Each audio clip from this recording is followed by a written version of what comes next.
घाटे देहिले अर्घ माई कर स्वीकार। छठी घाटे देहिले अर्घ माई कर स्वीकार। छठी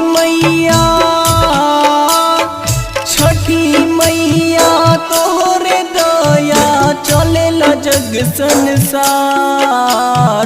छठी घाटे देहिले अर्घ